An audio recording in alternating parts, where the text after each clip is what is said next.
Good evening, everyone. Welcome to the July briefing session.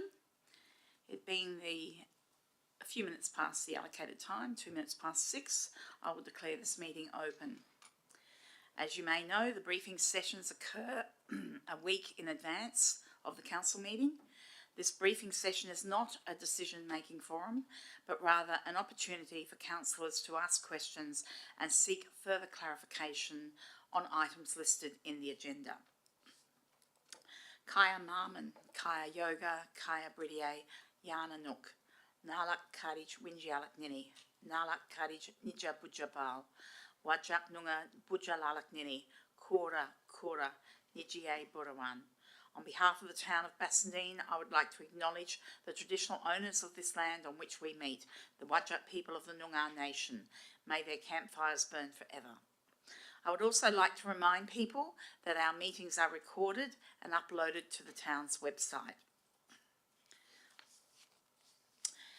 Attendances and apologies. We have one apology tonight from Councillor McWilliam. And do I have any other apologies? No? Okay. Councillors, do we have any declarations of interest on the items on the agenda? No? Announcements. I only have one announcement advising the community that the Sandy Beach Play Space will be closed for maintenance from Monday the 7th of August through to Friday the 11th of August. The weekends will not be affected by this maintenance work and will be open to the public as usual. We now come to statements by members of the public. I do not have any statements that have been sent through. However, we do have some community members in the chamber. I would ask you if you've got a statement to put up your hand. No? Okay, so we'll go past statements now to public question time. And if you have a question, if you'd like to put up your hand and come to the microphone. No, I do have a question if you'll just bear with me.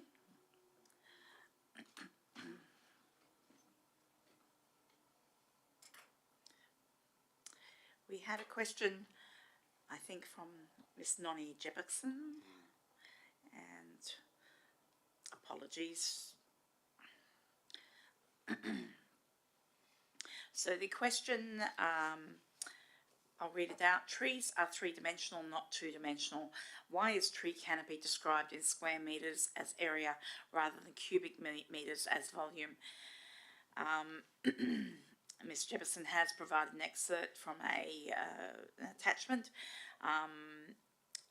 and I believe that the officers will provide a response, and that will appear in the minutes of the meeting. Correct? Or would you like to answer that now? Thank you, Madam Mayor. I can provide a response now. Yep. So the use of the canopy cover data in square metres is based on the available data that's available for Perth and Peel, and that's coordinated by the WAAPC and Department of Planning, Lands and Heritage, and that provides useful information that's comparable for the metropolitan area. It's also available for different heights of vegetation, not just the tree height, which is 3 metres and above. So to generate canopy volume data in cubic metres, there would need to be additional modelling and possibly additional aerial mapping, which would come at a cost. It would also require some kind of standard methodology to be able to compare it to other areas for the metropolitan area. So the existing canopy cover data in square metres provides enough information that we need to set targets and assess progress towards those. Thank you, Ms Davies.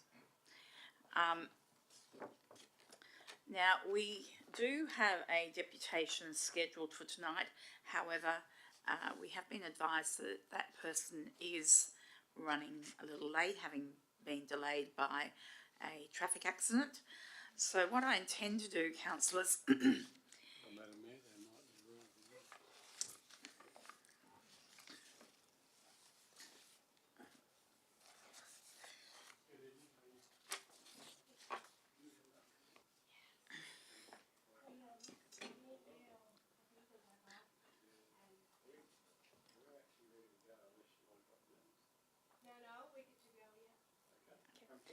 Take a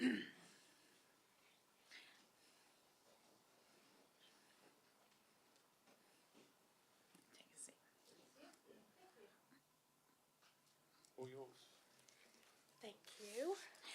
Thank you. If you just introduce yourself, and the company you're representing is Amana Living, correct? Yes, that's right. Thank you for having us today, and I'm so sorry I was held up in traffic. Underestimated the traffic today. So my name is Priya. I'm the CHSB Ops Manager, and we've got Danny here as well, who's the CHSB lead. So today we're going to talk a little bit about Amana Living as an organisation, and Danny will go into a little bit more detail about the operations of the day club that's located at Ashfield Community Centre. So I think most of you might know Amana Living has been around for a long time. We've been around for just over 60 years. In 1962, we were known as Anglican Homes, and in 2006, we've rebranded ourselves to Amana Living. Amana Living is one of the leading aged care providers in WA and one of the biggest non-profits in Western Australia. We've, as most of you know, in 2022, mid-2022, Department of Health nominated Amana Living as a new service provider to take over services from town of Bassendean. So Amana Living provides quite a range of services for home care clients living in the community. So we've taken just over 500 clients from town of Bassendean in 2022 and continued to provide services for clients. So at the moment, Amana Living has just over 3,500 clients receiving services, out of which 2,500 service clients receive services under CHSB program, which is a Commonwealth Home Support Program, so which is mainly what town of Bassendean clients received as part of the transition. So under the CHSB program, we provide lots of different services for clients living in the community, like transport, social support, domestic assistance, gardening, meals at home, and personal care. We also do provide quite a range of services outside the in-homes for clients living in the home, like day clubs and kites. So day clubs, Amana Living has about 6 day clubs, 5 in Metro and 1 in Kalgoorlie. We do have a day club manager located at every site to oversee the operations of the day club. We also have the kites program, which a lot of town of Bassendean clients have been receiving services through, which is mainly outings for clients, again, living in the community. We run those outings Monday to Saturday, and clients basically can nominate themselves based on their interests. We do have quite a lot of clubs within the kites program, like gardening clubs, book clubs, and pamper clubs. So based on the client's interest, they nominate themselves. So that's broadly what we do as an organisation. But I would like Danny to come along and talk a little bit about the operations of the day club located at Ashfield Community Centre. Okay. Oh, yeah. We'll sit together. Okay. Oh, sorry. Oh, thanks, Paul. Oh, thank you. To see how far you were away. Hello, I'm Danny. Thank you so much for having me. As Priya said, I just want to give you guys a bit of an update on the day club that transitioned over to Amana Living from town of Bassendean. So we took over, I think it was around this time last year, and we have since grown. So it was only open Monday, Tuesday, Wednesday and Friday when we took over, and we've now expanded to Monday through Friday. We've got a total of 37 clients in this catchment area, and ranging between 10 to 15 clients every day, Monday through Friday. So as Priya said, the day club is managed by a day club manager. Her name is Robin, and she is assisted by her senior day club assistant. And the senior helps her with some admin tasks, helps her run the planners in conjunction with the clients. And we also have a kitchen aid, which is a new initiative that we've brought into the day clubs this year. That kitchen hand is there to help us create, I guess, nutritious and exciting meals for the clients on site. And then we have our day club assistants. We run on a 1:4 ratio at the moment, which we find really helps us look after the clients in a kind of a niche and close-knit way, while still giving them the opportunity to interact with each other.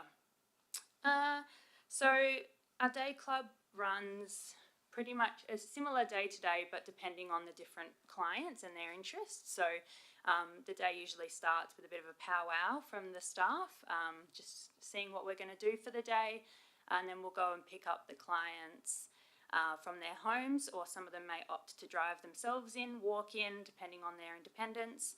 And then we serve a freshly cooked morning tea made by our kitchen hand, and then undergo some activities, or maybe go on an outing, either have lunch out or serve lunch in the club, which is catered by our Total Catering Solutions team. And then following that, we'll either do some more activities or continue with the outing and then drop our clients back home. Some of the activities we do, as I said, they depend on what our clients like. We try to encourage a bit of movement and a bit of brain training and something to get the fine and gross motor skills going. So that's basically how the club works. Since last year, we've also implemented a couple of new programs. We have an intergenerational program utilising Wind in the Willows, which is just next door. So the little kids come over and interact with our clients, and we find it really mutually beneficial for both parties. We also have our tech pilot program. We go to museums, we go to cafes, and we include the clients in that decision making as well. So every month we have a meeting with all the clients, see what their interests are, what they'd like to do, and go from there. So we have a survey that we run twice a year. The most recent one was done in April this year. We ask all of our clients 4 different types of surveys in the week, or every week, sorry, just to get their feedback on the care by the staff, the meals provided at the club, how we support their individual needs and preferences, and how we get their feedback on involvement and feedback. So this April, we were happy to report that we got 100% positive feedback on all 4 areas of our survey. So we were very happy about that. Very happy that our clients are enjoying it since the transition. So. Thank you. Now, if you don't mind, I'll open it to questions, so councillors can ask you some questions. Councillor Carter? Oh, thank you. Yes, Samana do a great job in the community, but can you tell me how many Bassendean residents use the day club? Yeah, 37. 37, and they're all from Bassendean? They're all from the Bassendean catchment area, so that might include Bassendean, Asheville, Eden Hill, and I think that's it, the 3. That's it? Yep, so the town of Bassendean. Yes. So it's only used by the town of Bassendean residents? Not exclusively. If we have other clients who want to come to town of Bassendean, or sorry, Yamina Living Club Bassendean, they can if they want to. Yeah. Thanks. As long as they're within the east region, so it needs to fall under the east catchment area. Okay. Thanks. Further questions, councillors? Councillor Plivka? Councillor Plivka, could you move closer to the microphone? I can do that. The Eastern Catchment, what local government areas does that include? So I think we do have range of councils in that area. I know on top of my head there's Kalamunda, but I don't think we do have any clients receiving the day club services from the Kalamunda area, but there's potential if there is clients that really need the service from the area and would like to attend the club in Bassendean, they can attend the club. But I'm happy to, if we're not able to answer anything, more than happy to come back. But on just top of my head, I can only think of Kalamunda. Yeah. And so in terms of the proportion of people that use this club facility, what proportion of those would be from Bassendean? Majority of them. Like we can come back to you with exact stats if you like.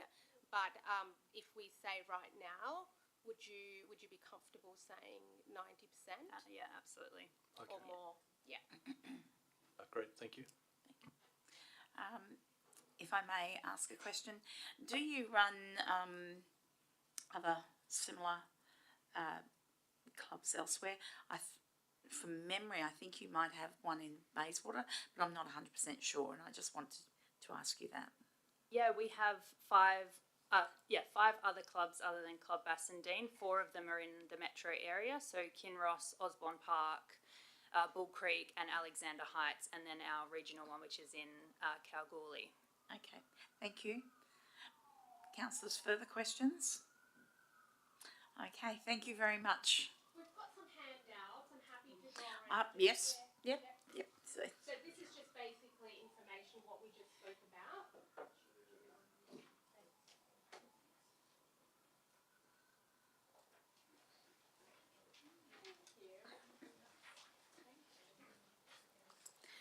Thank you very much. Thank you. No, that's fine. Well done. You did really well. Thank you. Yeah, we can make extra copies. Yeah. Yeah.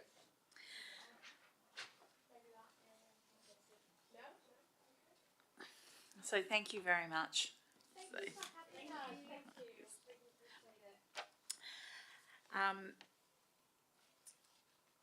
Now, councillors, I'm just going to let you know that I will be bringing 9.5 forward ahead of 9.4, which is the item, the deputation that we've just heard. The reason for that is because there are some confidential attachments relating to 9.4, and if we do need to go behind closed doors, then that will be the last item. So, councillors, the first item that we have is 9.1, the Draft Tree Canopy Action Plan 2023 to 2027. And I'll ask Ms Davey if you'd like to address this item. Thank you, Madam Mayor. So the purpose of this report is to present the Draft Tree Canopy Action Plan from 2023-2027 to Council for adoption. So the corporate business plan included an action to develop this plan, which was due to be completed by the 30th of June. It's been developed consistent with the Strategic Community Plan, which includes a direction to support the creation of a more green and shaded town. So it's an organisation-wide document and will also involve the community and partnerships with stakeholders. It includes a background section, vision and objectives, and an action plan. So the objective of the plan is to increase the overall canopy coverage to meet an aspirational tree canopy cover target of 30% by 2040, and that's consistent with a recently endorsed WALGA advocacy position statement. The most recent data for town of Bassendean, which is from 2020, showed that canopy cover was 15%, which was an increase from 12% in 2014. This varies depending on the land use, and there's further information provided in the attachment in the Draft Tree Canopy Action Plan. So the majority of the actions in the plan are existing. There's 26 existing actions with an additional 15 new actions identified. So the action plan provides further detail on the action and direction, the cost and the year of implementation. And the actions relate to areas of tree protection, tree management, strategic planning, partnerships and advocacy, community awareness and programs, and monitoring and review. Thank you, Ms Davey. Councillors, you have questions? Councillor Carter, followed by Councillor Ames. Thank you. Is there anything in there, that this is going to sound very strange coming from me, to prevent over-treeing of our natural parks? Because not all our green spaces will be suitable to be an urban forest. So how are we going to manage the expectations of residents for green space and also increase our canopy to 30%? Oh, sorry, I'm asking for, may I ask through Yes, you, Madam yes. Mayor? Through you, Madam Mayor, at the moment, parks and reserves are almost at the target of 30%. But that wouldn't be the only factor influencing how they were managed. That would be determined through other programs. Thank you very much. Councillor Ames. Thank you, Madam Mayor, and through you to the officers. I just want to have a follow-on question to Councillor Carter. In the documentation, there was information in regards to grassed areas being quite reduced from previous data, previous years to what they are now. Just wanted to find out if there was any, I suppose, movement on that. And from my perspective, grass can be very volatile, as we've found out over the last sort of couple of years, and does require a hell of a lot of watering. So just wanted to find out if there was, obviously we're talking about tree canopies and tree planting, but was there any direction in regards to, I suppose, floor coverings of such nature?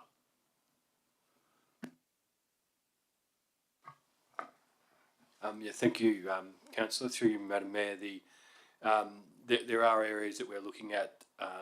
They're mainly in parks that are already, or reserves that are already natural areas, such as Mary Crescent, where we also need to reduce our water usage, which is required of us from the Department of Water. They're requiring a decrease of 10% over the coming years, which we're endeavouring to do. So there's lots of areas in say Mary Crescent, and there could be a couple of smaller areas in Sandy Beach Reserve and those places where we can replace the turf with trees and plantings and mulch and reduce the reticulation. So that's the main area in regards to that. But there wouldn't be, any, I suppose, forward planning for an increase in grassed area rather than tree canopy? Through you, Madam Mayor, no, that's correct. Yeah. Sure, thank you. My next question is, going into the action plan, which is on page 20 of the actual document, but page 21 of the action plan, but page 23 of 220 of the actual attachment document. 2.2, there's got a cost there of some arborist costs, an officer time, AQF level 5 as an urban forest officer. Do we have that currently within our staffing ranks, or is that going to have to be an additional payroll addition moving into this financial year? And if that's not the case, and we do have to have an arborist, has that been factored into our payroll for this year? Do you want to answer? Councillor. Yes, Councillor, I can answer that one for you. Yes, that position is currently out, being advertised at the moment, and it was factored into the budget we recently adopted, so it won't be an additional cost. Councillor McLennan. Thank you, Madam Mayor, and I'd just firstly like to thank Ms Davies for her efforts in meeting with both yourself and myself to provide, when we provided our feedback, and for accommodating many of those comments in this draft. I just had a couple of questions following on from that.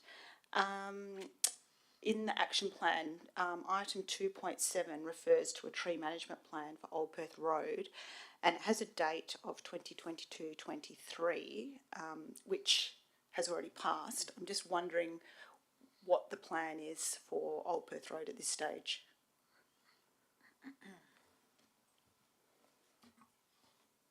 Yes, I'm happy to take that.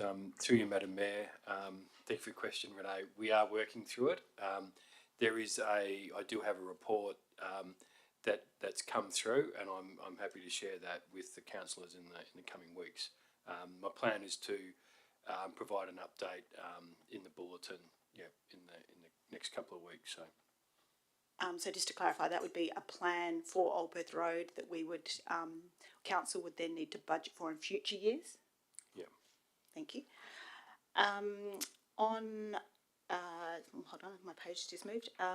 Direction 3.2, it's referring to the annual street tree planting, and it makes reference to planting 500 advanced trees. In the discussion that the Mayor and myself had with Ms Davies, we expressed a preference for it to be a minimum of 500. I'm just wondering if that was not supported by the staff, and if so, what the reason might be for not supporting it as being a minimum?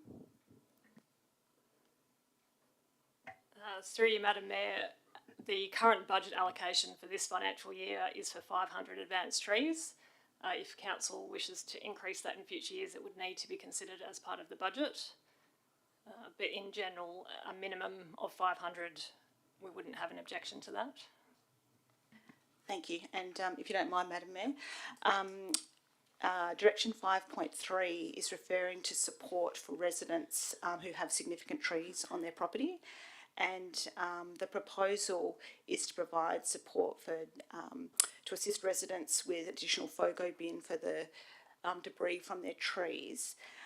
I know that there's at least one and potentially other local governments that provide some financial support to residents who've got large trees on their property for pruning and maintenance as an incentive for them to retain the trees. I understand that we don't have budget for that in this current year, but I'm wondering what the officer's opinion would be on that potentially being something that council might pursue in future. Ms Davey? Through you, Madam Mayor, I note the Walga advocacy position includes a point about looking at statewide incentives for retaining trees on private property, and it is something we can discuss with the Walga Urban Forest Working Group. It would also be useful to review what other local governments have in place and how effective it's been, and the cost implications as well. There might be quite a significant administrative task in managing a rebate program. And also we'd have to consider whether it would actually result in the retention of trees, or if it would be more of a financial support for practices that would already be undertaken by the resident. Is that something that we might be able to have a little bit more information on prior to next week? In particular, I was interested in the City of Vincent's significant tree policy, where they do provide people with a tree on the significant tree register can apply to the local government for funding support. So I'd be really interested to know whether that's something, like you say, that's been effective or not. Through you, Madam Mayor, I can look into that and provide some information if it's available through the bulletin.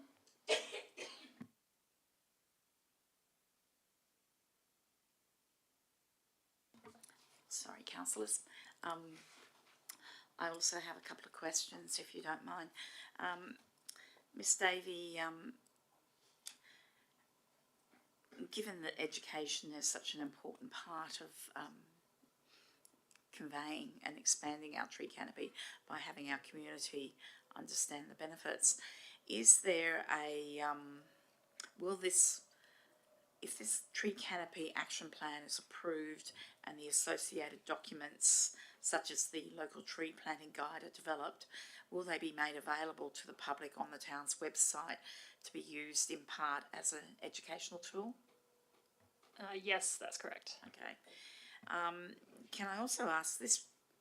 I would assume this is a living document that would be updated quite regularly. Would that be correct?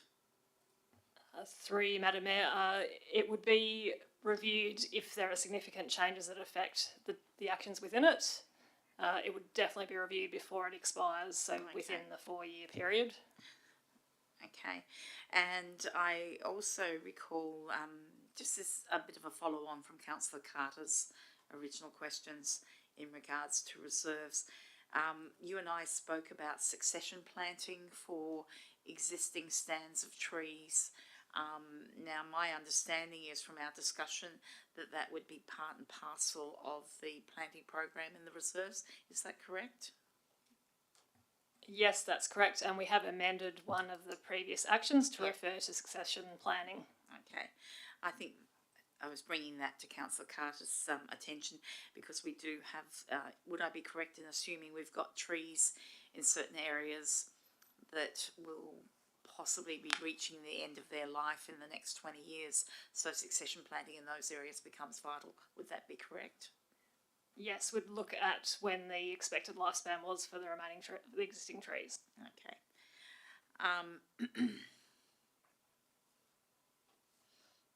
Now, it might be in there, but I'm not entirely sure. Do we have an advocacy position for additional funding? Because I understand that Walga provided some degree of funding for tree planting in the last couple of years.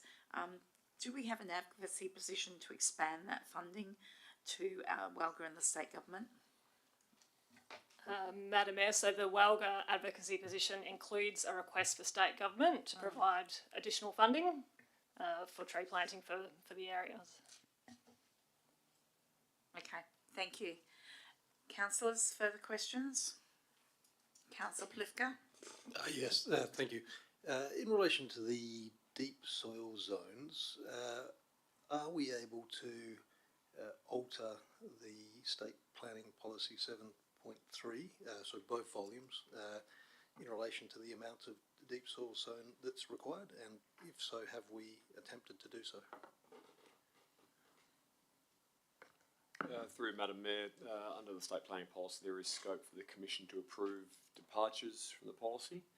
Our local planning policy 13 has varied various elements of the R codes, and they will continue to operate for another 2 years, which is the transition period to the medium density codes. After that time, the town and the council will need to determine whether it wants to continue to depart from the R code standards, and if so, seek a fresh approval. But bottom line is, yes, that can be done. Great, thank you. Councillors, further questions? Okay. Thank you, Ms Davey, for the work that you've put in so far with this. Council, we'll move on to 9.2, which is the rights of way dedications. Mr Gibson, I believe this one is yours. It is. Through you, Madam Mayor. The purpose of this report is for Council to dedicate 3 rights of way and to name 2 of those 3, noting that one of the rights of way to be dedicated has already been named. The recommended dedication is in accordance with the Council adopted right-of-way strategy and is not considered contentious. In terms of the naming of 2 of the rights of way, staff, as you can see, intend on advertising the draft names contained in the report, but is of course open to Council to resolve to advertise different names. Councillor McLennan. Thank you. Just a few questions. I note that all of these right-of-ways are bitumised and sealed with curbs. Is that something that the town put in the past, or I'm wondering, how these right-of-ways have been maintained and who's paid for it up until this point? Through Madam Mayor, it's our understanding the town upgraded the rights of way at some point in the past and have been maintaining them ever since. So we're not really taking on any additional maintenance burden that we haven't already been doing. Thank you. My other question was around the prioritisation of dealing with these right-of-ways at this point in time. Is that merely because they're fairly simple as part of the overall strategy, and we'll move on to others that potentially be more complex as time allows? Through Madam Mayor, yes, that's correct. This was sort of the lowest hanging fruit in the strategy. All 3 are constructed. One of the 3 is already named.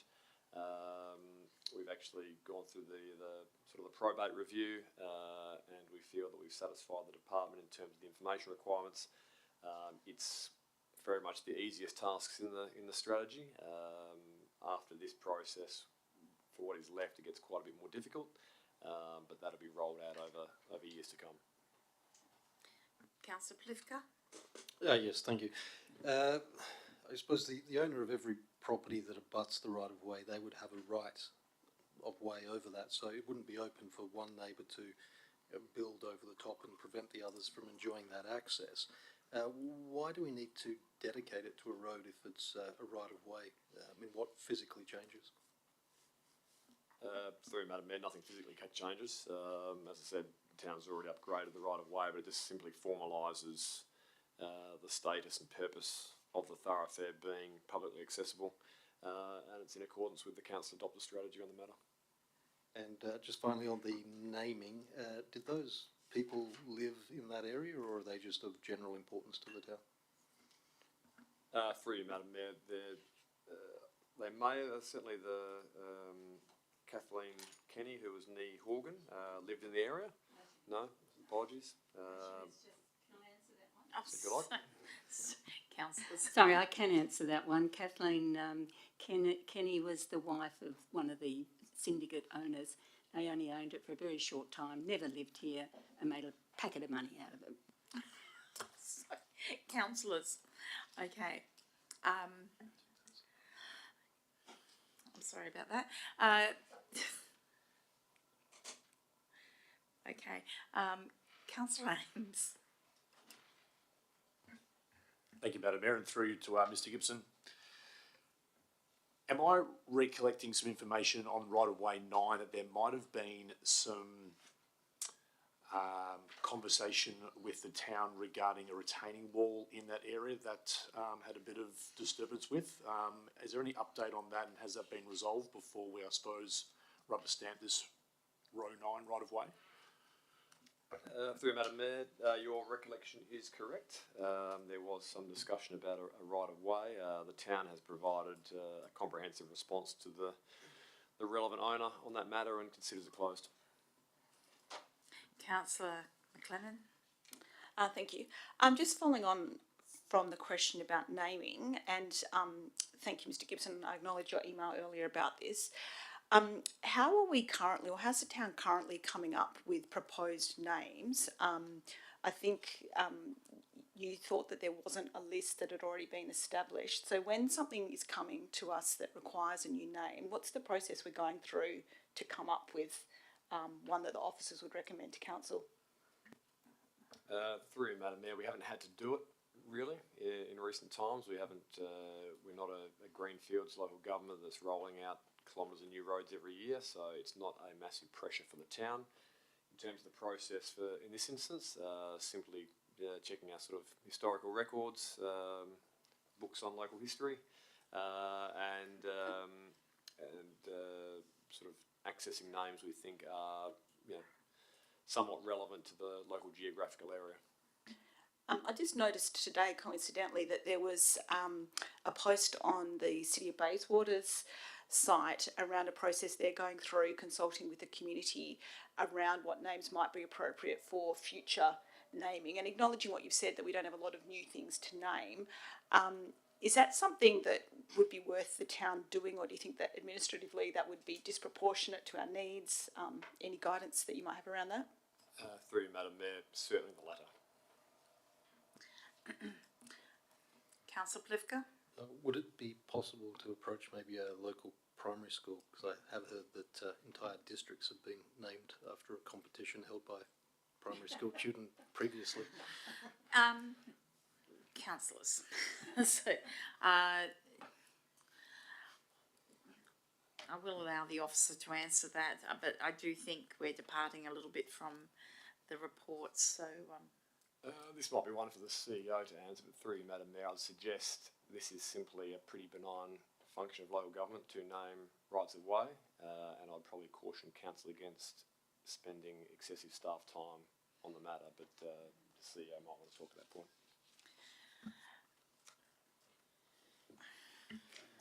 Nothing further to add, but I think taking what Mr Gibson has said, I think there's a recommendation on the table, and I think if we want to, I don't think we'll be able to move this item next week if we're going to then go out and do further research.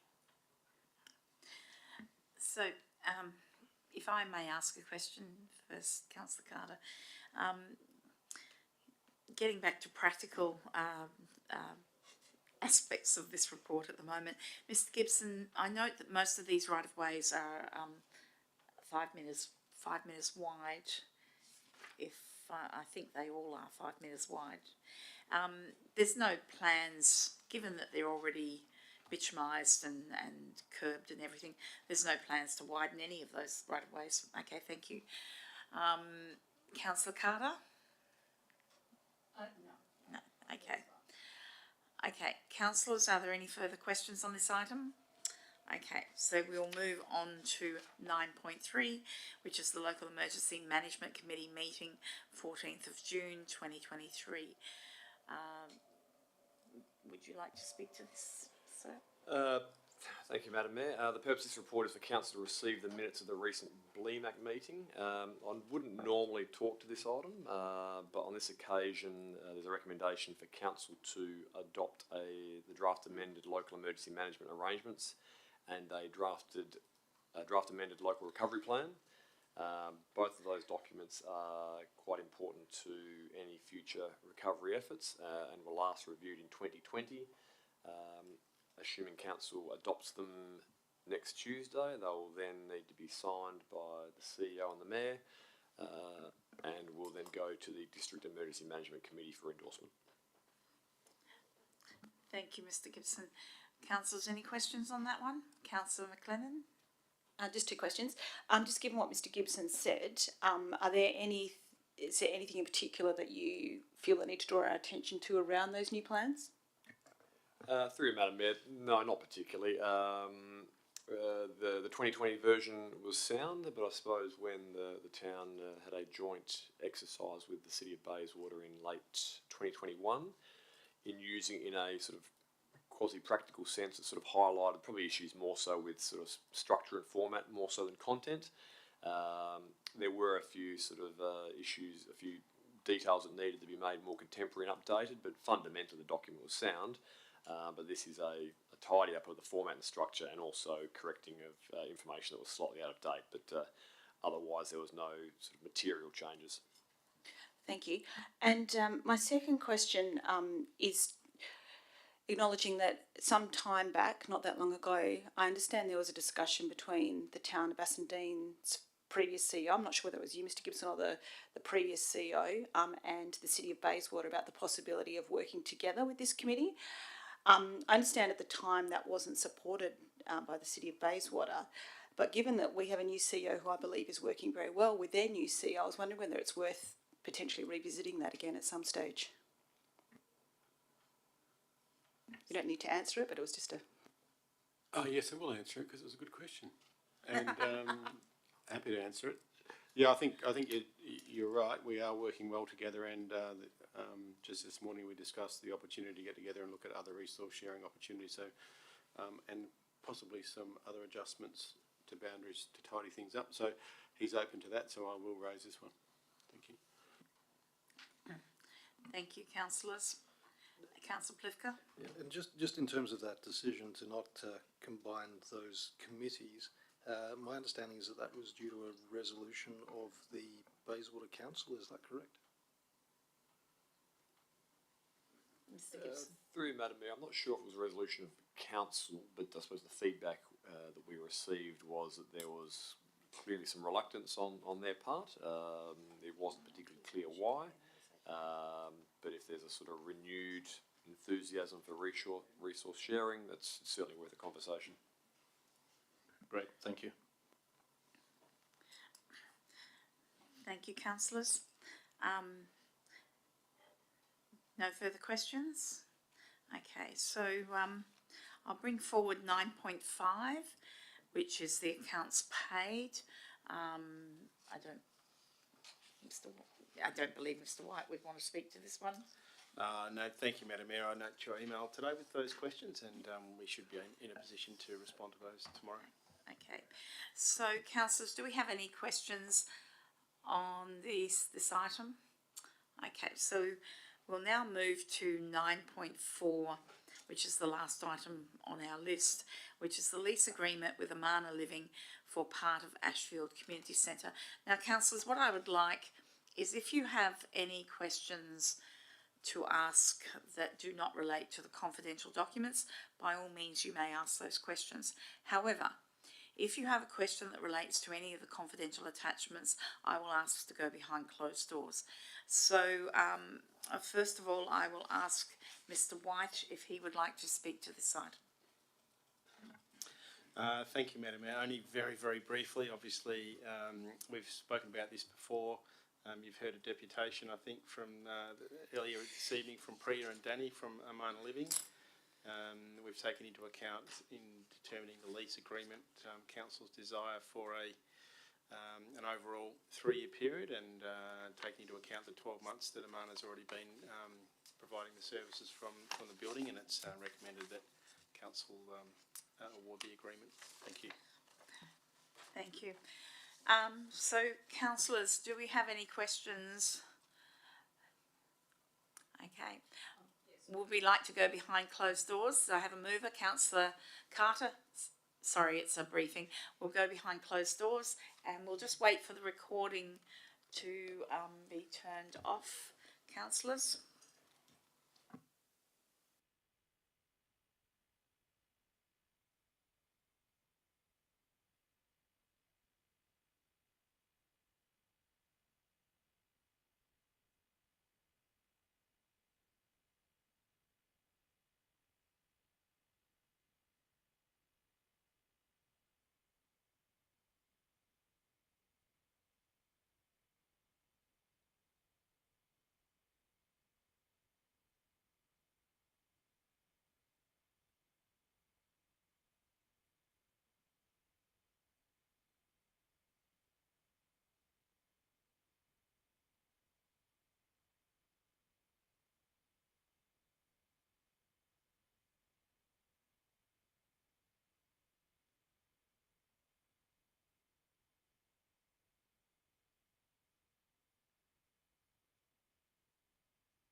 And thank you, Mr. White, for fielding so many questions. So.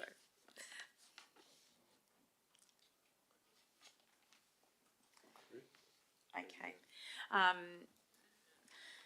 So, councillors, we're coming out from behind closed doors after that discussion about item 9.4. There is no confidential business apart from what we've just discussed behind closed doors. I don't believe there are any motions of which previous notice has been given. And that brings us to the closure of the meeting at 11 minutes past 7. The next briefing session will be held on Tuesday, the